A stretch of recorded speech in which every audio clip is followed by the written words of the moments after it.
This program presented by Hamdard Ruabza, the drink of India.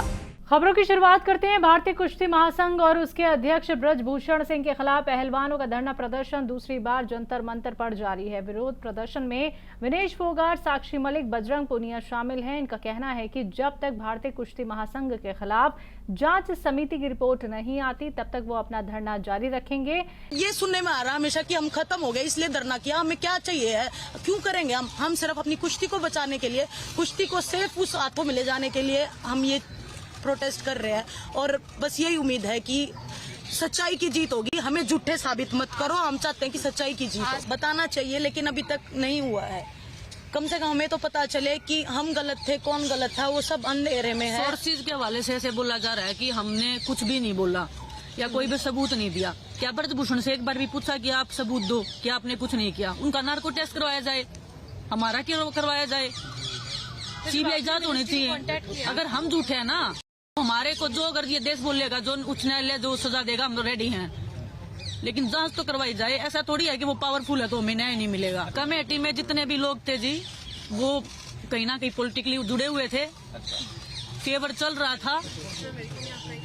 हम ज्यादा openly नहीं, मुझे नहीं पता हम बता सकते कि नहीं बता सकते सारी चीजें, लेकिन न्याय अभी तक नहीं मिला हमें। एक बात बताओ, जिन्होंने भी किया है, जिन लड़कियों ने किया है, वो आगे आके उसकी पूरी लाइफ है। ये तो रूल में होगा ना कि जिसने भी किया है नाम ओपन नहीं हो सकता है। हाई कोर्ट के ऑर्डर है ये तो कि नाम नहीं आना चाहिए। किसी भी लड़की को लाके मैं खड़ा कर दूंगी तो क्या लाइफ रह जाएगी उसकी? कुश्ती की शुरुआत है उनकी, उनका करियर स्टार्ट हो रहा है। कुश्ती कितने दिन कोई छोड़ सकता है? हम सब्र कर रहे हैं, हमारा भी सब्र का बांध टूटा हुआ है। हम पहले भी बोल रहे थे कि हम एज ए सीनियर हम इस चीज को ले सकते हैं, हम इस दर्द को लगा लो या इस कठिनाई को हम झेल सकते हैं। हमने इतनी मुश्किलें देखी, हम इसको झेल सकते हैं। हम नहीं चाहते कि उनका भविष्य बिल्कुल खत्म हो जाए। वो कुश्ती कर रहे हैं लेकिन आज वो भी इंसाफ के लिए बैठे हैं कि क्या उनको भी नहीं पता क्या होने वाला आने वाले भविष्य में। कुश्ती का करियर स्टार्ट हुआ है और हम दाव पे इसलिए लगा रहे हैं कि भगवान की दया से हमें कुश्ती के जरिए अच्छा मिला हुआ है, लेकिन हम आगे आने वाले भविष्य और आगे आने वाले जो पहलवान है उनका जीवन हम दाव मतलब खराब नहीं कर सकते हैं। तो इसीलिए कोई आगे आ रहा है, कोई नहीं आ रहा है, कोई डर रहा है। इस मुद्दे को लेकर पहलवान साक्षी मलिक से खास बातचीत की हमारे नुमाइंदा मोहित शुक्ला ने। तो नेता जी का भी साथ आपको मिल गया है, डीसीडब्ल्यू का भी साथ मिल गया है, नोटिस जारी कर दिया है। अच्छा, अभी बगल बगल बैठे हैं तो कुछ और सहयोग चाहिए हो, कुछ और समर्थन मांगना चाह रही हो, कुछ और मैसेज देना चाह रही हैं तो वो क्या है? बस अभी मैम की मैं बात ही सुन रही थी कि वही बात है। अभी तो हम शांति से धरना प्रदर्शन कर रहे हैं। अगर रोड पे निकला है तो वही बात है, एक नारी क्या कुछ नहीं कर सकती? ओलंपिक तक जाकर मेडल जीत सकती हैं टफ से टफ स्पोर्ट्स में, तो हम कुछ भी कर सकते हैं। अच्छा साक्षी, बड़ा संक्षिप्त में मुझे बता दीजिए, दरअसल ये पूरा मामले की शुरुआत कैसे हुई? अगर हम डे 1 की बात करें, डे 1 से शुरुआत कैसे हुई इस पूरे मामले की? डे 1 का तो मैं कैसे एक्सप्लेन करूँ। ये शुरुआत हुई जैसे जितने भी सालों से फेडरेशन में चलता आ रहा था, हमारी बातचीत हुई, लड़कियां हमारे पास आके बताती थी, फिर बजरंग से बात हो जाती थी। ऐसे ही जुड़ते जुड़ते हम जुड़े, सबके साथ कुछ ना कुछ प्रॉब्लम थी, हमने अपनी प्रॉब्लम शेयर की। तो जब ऐसा होता है ना कि हर किसी चीज़ का अंत आता है, तो जब अंत आया ना, तो जब हमने सोचा कि अब हम एकजुट होके इस लड़ाई को लड़ेंगे, क्योंकि अगर हमने नहीं लड़ी ना तो बहुत सारे बच्चे और सफ़र कर जाएंगे। तो बस इसीलिए हमने शुरुआत की लड़ाई की और हमने ये धरना चालू किया। बायकॉट WFI, प्रेसिडेंट को बायकॉट किया जाए, पूरी फेडरेशन को बायकॉट किया जाए, शुरू से निर्माण की जाए। फेडरेशन में ऐसे आदमी होने चाहिए, जेन्युइन होने चाहिए, जिन्होंने कभी स्पोर्ट्स किया हो, जो स्पोर्ट्स की प्रॉब्लम को समझते हों। और बस यही प्रोटेस्ट था हमारा। ब्रजभूषण शरण सिंह से जब मैं सवाल कर रहा था तो उन्होंने 18 जनवरी की मैं बात कर रहा हूँ, तो उन्होंने कहा कि आप लोग ट्रायल से बच रहे थे, आप लोग नहीं चाहते थे कि ट्रायल हो। तो ये ट्रायल की कहानी क्या है दरअसल? देखो सर, हर चीज़ रिकॉर्ड पे होती है, हर चीज़ यूट्यूब पे है। मैं आपको अपने सर्टिफिकेट दिखा सकती हूँ। मैंने हर एक नेशनल खेला है। मैं ओलंपिक मेडलिस्ट होते हुए भी मैं नेशनल्स खेली हूँ। मैं नेशनल से खाली हाथ भी आई हूँ। एक ओलंपिक मेडलिस्ट अपने इंडिया से ही खाली हाथ आई है नेशनल से। मैंने तो हर सिचुएशन में नेशनल खेला है। आप एक भी रिकॉर्ड उठा के दिखा दो या उनसे पूछ के ला दो कि मैंने कोई नेशनल ना खेला हो या बिना किसी ट्रायल्स मैंने ओलंपिक में पार्ट लिया है या मैंने किसी इंटरनेशनल टूर्नामेंट में पार्ट लिया है। एक भी ट्रायल्स अगर बता दोगे ना तो मैं आज गारंटी लेती हूँ मेरे साथ मेरे सारे दोस्त, मेरी सारे जो सपोर्टर है, मैं इनको उठा ले जाऊँगी कि चलो भाई धरना खत्म करो। अनफेयर क्यों मेडल लें हम? दिन रात मेहनत की है, कुश्ती को सदा भगवान माना है, कुश्ती ने हमें इतना दिया है, कुश्ती के अलावा हमें कुछ दिखा नहीं। उसको अनफेयर, उसका बेईमानी का मेडल लेके हम कहाँ जाएंगे, किसी और का हक लेके हम कहाँ चले जाएंगे। भगवान भी तो देख रहा है। अभी मैं किसी का हक मार के ओलंपिक में चली जाऊंगी तो भगवान नहीं देखता उस चीज़ साक्षी, एक कॉस्ट्यूम को लेके भी सवाल हुआ था। ये कहा गया था ब्रजभूषण शरण सिंह की तरफ से कि फोगाट ने वो ड्रेस पहनने से मना कर दिया था और स्पेशली जो दूसरी प्राइवेट कंपनियां हैं जो स्पॉन्सर्स कर रही थी उस कंपनी की ड्रेस को उन्होंने पहना और जो हमारी अपनी स्पोर्ट्स की जो ड्रेस थी उसको नहीं पहना था। वो क्या किस्सा था? देखो, ये मेनली तो विनेश ही बता पाएगी क्योंकि ये विनेश का किस्सा था और विनेश ने सारी प्रॉपर किट पहनी थी, बस रेसलिंग कॉस्ट्यूम नहीं पहना था। समटाइम्स क्या होता है वो उसका जवाब तो वही दे पाएगी, लेकिन जिस किट में हम लड़ते हैं ना वो बहुत ही कंफर्टेबल और वैसी होनी चाहिए कि हमें लड़ते हुए कोई झिझक ना ये फील सुन हो। रहे कि बड़ा ट्रांसपेरेंट थी। पूरा ट्रांसपेरेंसी थी जी। कॉमनवेल्थ गेम्स में भी आप पिक्चर्स उठा के देख लो, कॉस्ट्यूम कितनी ट्रांसपेरेंसी थी उसमें। तो उसको नहीं कंफर्टेबल फील हुआ होगा, उसने नहीं पहना। जिसको कंफर्टेबल फील हुआ वो पहन लेते हैं। हमने भी कॉमनवेल्थ गेम्स में पहने हैं। आखिरी सवाल मैं आपसे लेना चाहूँगा, कल आप सुप्रीम कोर्ट का दरवाज़ा खटखटा रही हैं, सुप्रीम कोर्ट जा रही हैं और अब वहाँ से क्या उम्मीद है और अगला कदम क्या होगा? देखो, इस चीज़ पे हमारी ना लीगल टीम काम कर रही है क्योंकि हमें कभी इस चीज़ की ज़्यादा नॉलेज हुई नहीं कि लीगल कैसे काम चलता है, कैसे सुप्रीम कोर्ट में जाया जाता है। लेकिन हाँ, एफआईआर दर्ज नहीं हो रही, उसको उसकी एक 32 करके कुछ पिटीशन है वो लगाएंगे कि एफआईआर में भी कराएंगे। क्यों नहीं एफआईआर दर्ज हो रही है। ठीक है, वक्त देने के लिए बहुत शुक्रिया। तो साफ तौर पर आप साक्षी मलिक और नेटा डिसूजा को सुन रहे हैं और देखिए ये नेटा डिसूजा खुद यहाँ पर पहुँची हुई हैं समर्थन देने के लिए, सहयोग देने के लिए, सपोर्ट देने के लिए, क्योंकि इनका कहना है ये खुद एक महिला है और बतौर महिला ये एक महिला का दर्द बखूबी समझ सकती हैं। कैमरा पर्सन रागिब के साथ मोहित शुक्ला, तहजीब टीवी, दिल्ली। वहीं इस मौके पर पहलवानों को समर्थन देने पहुंचे आप सांसद सुशील गुप्ता से खास बातचीत की हमारे नुमाइंदा मोहित शुक्ला ने। क्या कुछ कहा उन्होंने, आइए आपको सुनवाते हैं। 3 महीने के बाद आम आदमी पार्टी के राज्यसभा सांसद सुशील गुप्ता और पहलवान दोनों जंतर मंतर पर पहुंचे। अंतर सिर्फ इतना है कि गुप्ता जी उनको समर्थन देने के लिए पहुंचे हैं और पहलवान प्रदर्शन करने के लिए। सुशील गुप्ता जी, मुझे एक बात बताइए, ये लगातार समर्थन मांग रहे हैं, अब तो खुल के कह दिया है कि हमें राजनीतिक पार्टियों का भी सपोर्ट चाहिए, आखिर जरूरत क्यों आन पड़ी? आप लोग तो संसद में भी बात रख सकते हैं। देखिए, 3 महीने तक जब केंद्र सरकार ने कोई इंसाफ नहीं दिया, देश के खेल मंत्री ने कोई बातों को आगे नहीं बढ़ाया, इनकी एफआईआर नहीं लिखवाई, तो इनको मजबूर होना पड़ा। दिल्ली पुलिस इनको टालती रही। यौन शोषण के आरोप पे सबसे पहले एफआईआर लिखी जानी चाहिए, नहीं लिखी। सरकार ने आश्वासन दिया 3 महीने के अंदर कुछ नहीं किया, तो इनके पास रास्ता नहीं बचा था। यहाँ पर आए और उन्होंने कहा कि हम किसी राजनीतिक पार्टी के लिए नहीं खेलते, हम किसी राज्य के लिए नहीं खेलते, देश के लिए खेलते हैं और सारे देश का समर्थन हमें चाहिए। आम आदमी पार्टी का क्या स्टैंड है, किस तरीके से समर्थन दे रहे हैं? आम आदमी पार्टी इन बेटियों के साथ है, इन पहलवानों के साथ है, इनको इंसाफ मिलना चाहिए, एफआईआर लिखनी चाहिए और उचित कानूनी कार्रवाई होनी चाहिए। आम आदमी पार्टी इस पर स्टैंड कर। ब्रजभूषण शरण सिंह का क्या रोल देख रहे हैं, उनका किस तरीके से इन्वॉल्वमेंट देख रहे हैं? ब्रजभूषण शरण सिंह आरोपित है, उनके ऊपर यौन शोषण का आरोप है और बड़े गंभीर आरोप हैं।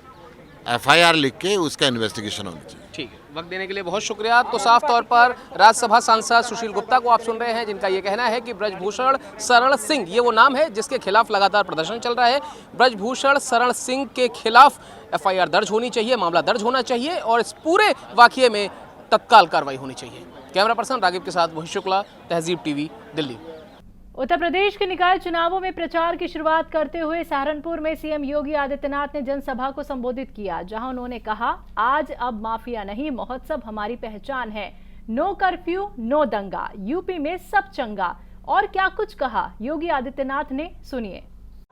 आज यूपी नो कर्फ्यू नो दंगा, यूपी में सब और चंगा। नो कर्फ्यू नो दंगा, यूपी में सब चंगा। रंगदारी ना फिरौती, अब यूपी नहीं है किसी की बपौती।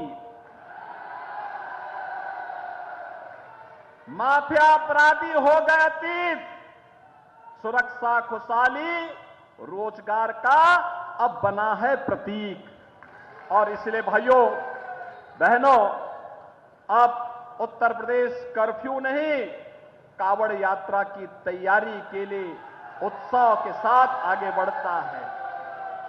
अब उपद्रव नहीं, उत्साह हमारी पहचान है। अब माफिया नहीं, महोत्सव हमारी पहचान है और उस पहचान को और मजबूती के साथ जमीनी धरातल तक पहुंचाने के लिए आज भाइयों बहनों, आप सहारनपुर से मैं आया हूं, प्रचार की शुरुआत ही सहारनपुर से कर रहा हूं। मां शाकंभरी का आशीर्वाद मिले, माता बाला सुंदरी की कृपा हम पर बरसती रहे, चारों ओर खुशहाली रहे, हर व्यक्ति सुरक्षित रहे, और इस देश से आप सबसे अपील करने के लिए मैं आया हूं। मोदी सरनेम केस से राहुल गांधी को पटना हाई कोर्ट से अंतरिम राहत मिली है। पटना के एमपी एमएलए कोर्ट में चल रही न्यायिक प्रक्रिया पर हाई कोर्ट ने रोक लगा दी है। अब राहुल गांधी 25 अप्रैल को पटना की निचली अदालत में पेश नहीं होंगे। हाई कोर्ट ने 15 मई को सुनवाई की अगली तारीख तय की है और इस तारीख तक आपको बता दें कि निचली अदालत की प्रक्रिया पर रोक रहेगी। पटना हाईकोर्ट के अधिवक्ता एसडी संजय का बयान सामने आया है। क्या कुछ कहा उन्होंने, सुनिए। राहुल गांधी जी के खिलाफ जो पटना में सिविल कोर्ट में जो एक मानहानि का मुकदमा चल रहा है, सुशील मोदी जी की तरफ से जो दायर किया गया था, तो उसमें कल यानी 25 तारीख को पटना के कोर्ट ने श्री राहुल गांधी जी को बुलाया था और उनके वकील ने वहाँ ये कहा था कि उनको 25 तारीख को उपस्थित कराएंगे हम।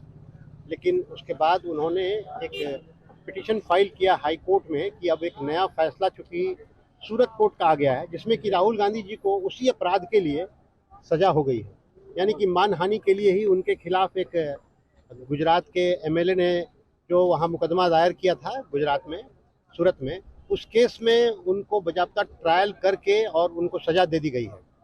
तो जब उनको उसी अपराध के लिए एक जगह सजा दी गई है, तो यहाँ पर पटना के कोर्ट में उनके ऊपर ट्रायल नहीं चलना चाहिए और इसलिए हम लोग आए हैं यहाँ कि उसको स्टे किया जाए, स्थगित किया जाए अभी। तो उस पर आज सुनवाई हुई कोर्ट के द्वारा और कोर्ट ने मुझे समय दिया है कि आप इसका जवाब दें, जो आज इन्होंने बहस रखी है अपनी, कि क्योंकि एक कोर्ट से उन पर मुकदमा चल करके उनको सजा हो गई है, तो संविधान के प्रावधान और क्रिमिनल प्रोसीजर कोड के प्रावधान के तहत क्या उन पर दोबारा उसी अपराध के लिए ट्रायल चल सकता है या उनको सजा दी जा सकती है। तो इस पर मैंने कोर्ट से वक्त लिया है कि मैं कोर्ट को इसका जवाब दूंगा और पुनः ये मामला अब सुनवाई के लिए आएगा 15 मई को। महाराष्ट्र में जारी सियासी घमासान के बीच एनसीपी चीफ शरद पवार ने अमरावती प्रेस कॉन्फ्रेंस के दौरान बड़ा बयान दिया है। उन्होंने कहा है कि आज हम महाविकास अघाड़ी के साथ हैं, लेकिन 2024 में होने वाले चुनाव में साथ रहेंगे या नहीं, इसके बारे में अभी से कुछ बोला नहीं जा सकता। शरद पवार का ये बयान ऐसे वक्त पर आया है जब महाराष्ट्र में उनके भतीजे अजीत पवार के बीजेपी के साथ आने की चर्चा जोरों पर है। तो बिग बॉस X12 की कंटेस्टेंट सबा खान और सोमी खान ईद के मौके पर जयपुर आए और परिवार के साथ ईद मनाई। गौरतलब है कि सबा खान का एल्बम सॉन्ग 25 अप्रैल को मुंबई में लॉन्च होगा। सबा जी, आज आप परिवार के साथ में ईद मनाने आए हो, कैसा लगा आपको आज ईद?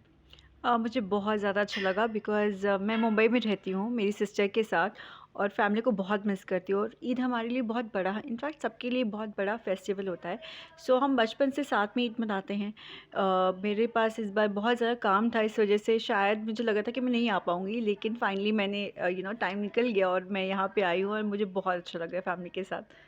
आपका एल्बम भी आ रहा है 25 तारीख को, जी। उसके बारे में जरा कुछ बताएं। ये बहुत ही खूबसूरत सॉन्ग है, मतलब बहुत ही मेलोडियस सॉन्ग है। आजकल जो बहुत सॉन्ग्स बनते हैं, मतलब आप ऐसे सॉन्ग्स है ना जो आते हैं, सुनते कान में बहुत अटपटे लगते हैं, बट ये सॉन्ग इतना अच्छा है, खूबसूरत है एंड सबको बहुत पसंद आएगा। उसकी पिक्चराइजेशन बहुत ही डिफरेंट तरीके से हुई है बिकॉज ये बेसिकली एक हॉरर सॉन्ग है, बेस स्टोरी है इसकी एंड लाइक कुछ नया होगा व्यूअर्स के लिए।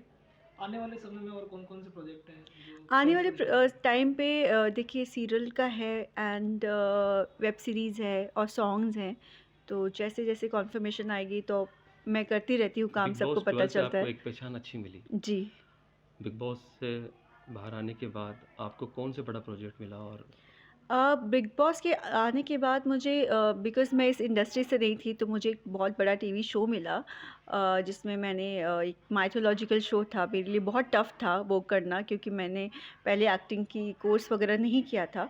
तो ऑफ़ कोर्स एक बड़ा ब्रेक मुझे मिला, उसके बाद से सॉन्ग्स मिले और सोशल मीडिया पे भी काफ़ी लोग पसंद करते हैं मुझे और सोमी दोनों को। तो या it's a big change for us, a very good change. Ma'am Salman Khan की मूवी भी आई है, किसी का जी। भाई किसी का भाईजान। क्या कहना चाहेंगे, कैसी मूवी लगी आपको? मैंने अभी तक देखी नहीं है, क्योंकि ईद का टाइम होता है, लोग आते हैं, मिलते हैं। इनफैक्ट मुझे बिल्कुल टाइम नहीं मिला, लेकिन ऑफ़ कोर्स मैं देखूँगी। सलमान सर की हर मूवी मुझे देखना बहुत पसंद है। He is I am a big fan of him. उनके साथ काम करने का मौका मिला है, तो आई एम श्योर रिव्यूज़ जो आ रहे हैं वो काफ़ी अच्छे आ रहे हैं। बिहार के सीएम नीतीश कुमार सोमवार को कोलकाता में बंगाल की मुख्यमंत्री ममता बनर्जी से मिले। इस दौरान बिहार के डिप्टी सीएम तेजस्वी यादव भी नीतीश कुमार के साथ रहे। मुलाकात के बाद तीनों नेताओं ने प्रेस कॉन्फ्रेंस की, सुनिए। बातचीत हुई गई और पहले तो हमारा संबंध इनके साथ रहा ही है। आना जाना यहाँ से हमारा बराबर होता था, तो कुछ वर्षों से तो आ ही नहीं पाए। इनसे बात हुई और आज यहाँ आने का मौका मिला, तो बड़ी खुशी की बात हुई। यहाँ सब कुछ देख रहे हैं कितना इन्होंने और डेवलप कर दिया है, तो इन सब चीज़ों को और बाकी जो हम लोगों की बातचीत भी हुई है, और वो बातचीत मुख्य रूप से यही है कि हम सब लोगों को ज़्यादा से ज़्यादा सब पार्टियों को मिल करके अगला जो पार्लियामेंट का चुनाव होगा, तो उसके लिए सब लोग उसके पहले पूरी तैयारी करें और सब लोग आपस में बैठ करके बातचीत करें और आगे का सब कुछ तय करें कि जो कुछ भी आगे करना है वो देश के हित में होगा। अभी जिन लोगों को राज करने का मौका मिला हुआ है, उन सब लोगों को कोई लेना देना नहीं है। वो सिर्फ खाली अपना प्रचार कर रहे हैं। देश के लिए कोई विकास के लिए कोई काम नहीं हो रहा है, सिर्फ उन्हीं की चर्चा होती रहती है, कुछ है नहीं। आप जरा सा देख लीजिए, यहीं पर आप देखिएगा तो यहाँ पर इन्होंने किया है कि दिल्ली ने किया है, तो कहीं भी चल करके आप देखिए ना कि वहां से जो काम हो रहा है। इसलिए बाकी सब कुछ ये है तो देश के हित में, और लोग तो जो कुछ भी हम लोगों के देश का पुराना इतिहास है और आज़ादी की लड़ाई है, तो उन सब चीज़ों को नई पीढ़ी तक सब दिन के लिए लोगों को रहना चाहिए। तब ये लोग पता नहीं इतिहास को बदल देंगे, क्या करेंगे, तो सब लोगों को अलर्ट होना है। इसलिए हम लोग सब लोगों से बातचीत, और आज बहुत अच्छी बातचीत हुई है, और फिर इसके आगे आवश्यकता अनुसार जब होगा तो हम लोग सब एक साथ और अन्य पार्टियों को सबको एक साथ करके और बैठ करके बातचीत भी करेंगे और आगे के बारे में तय करेंगे। यही बात हुई है। अब बहुत अच्छा है। राजस्थान में विधानसभा चुनाव से ठीक पहले गहलोत सरकार ने 73 लाख लोगों को साधने की कोशिश की है, जिसके लिए सीएम गहलोत ने रविवार को महंगाई राहत कैंप का पोर्टल लॉन्च किया। इस पोर्टल के जरिए आवाम पीर से रजिस्ट्रेशन कर पाएगी। महंगाई राहत कैंप में रजिस्ट्रेशन के साथ ही उज्ज्वला योजना पात्र खवातीनों को 500 रुपए में घरेलू गैस सिलेंडर भी मिलेगा। इस दौरान सीएम अशोक गहलोत ने मरकजी हुकूमत से भी राजस्थान की तर्ज पर सस्ता गैस सिलेंडर मुहैया कराने की मांग की है। गहलोत सरकार की ओर से अपने आखिरी बजट में किए गए ऐलानात को आज से पूरा करना शुरू किया जाएगा। पोर्टल लॉन्चिंग के दौरान सीएम गहलोत ने कहा कि खित्ते की हुकूमत की ओर से मुख्यमंत्री गैस सिलेंडर योजना के तहत 73 लाख उज्ज्वला और बीपीएल खानदानों को 500 रुपए में गैस सिलेंडर देने का एहतमाम किया गया है। कर दिया 40,000 रुपये प्रति गाय देने का, और सुप्रीम कोर्ट भी कह रहा है। तो प्रधानमंत्री और सरकार, भारत सरकार, इनकी जिम्मेवारी है कि वो चाहे लंपी रोग हो तो पशुपालन को मदद मिले। गैस सिलेंडर की बात है तो आज बताइए कि इतना महंगा कौन खरीद सकता है। अभी मैं यहाँ पूछा, मैंने 32,000 इस दुकान के अंदर, गैस एजेंसी के अंदर 32,000 कनेक्शन के पास में है। उनमें 1500 कनेक्शन है उज्ज्वला योजना के। लेके तरह से 50 लोग ले रहे हैं, मुश्किल 50 लोग ले रहे हैं। मैंने भी पता किया। अब जब हमने घोषणा की तो 500 लोगों ने रजिस्ट्रेशन करवाया अपना। धीरे धीरे और आगे आएंगे लोग आगे। ये एक उदाहरण दे रहा हूँ मैं आपको। मैं चाहूँगा राजस्थान भर के अंदर हमने जो आज शिविर शुरू किए महंगाई राहत के, उसके अंदर आके पंजीकरण करवाएं और 10 लाख का बीमा 25 लाख का करवाएं। 5 रुपये में गैस सिलेंडर लें वो, और बाकी 10 स्कीमें उसके अंदर हैं। इन कैंपों की सबसे बड़ी खासियत है कि जो आएगा आधार कार्ड लेके, उसके बाद में जब वो जाएगा वहाँ पे बिजली का कनेक्शन के नंबर देगा, तो उसको और जो 10 स्कीमों से कितने स्कीमों वो एलिजिबल है, एग्जाम्पल के रूप में 10 स्कीमें हैं, वो 6 में एलिजिबल है, उसको हो सकता मालूम ही नहीं हो, तो वहाँ उसको मालूम पड़ जाएगा बोर्ड पे कि मेरे को 6 स्कीमों का लाभ मिल रहा है, तो 6 का उसको कार्ड, गारंटी कार्ड मिल जाएगा। हम लोग 10 गारंटी कार्ड दे रहे हैं राजस्थान की जनता को। ये हमारी गारंटी सरकार की है। आप पंजीकरण करवाइए, आपको 10 स्कीमों का लाभ मिलेगा जो एलिजिबल होगा। This program presented by Hamdard Ruabza, the drink of India.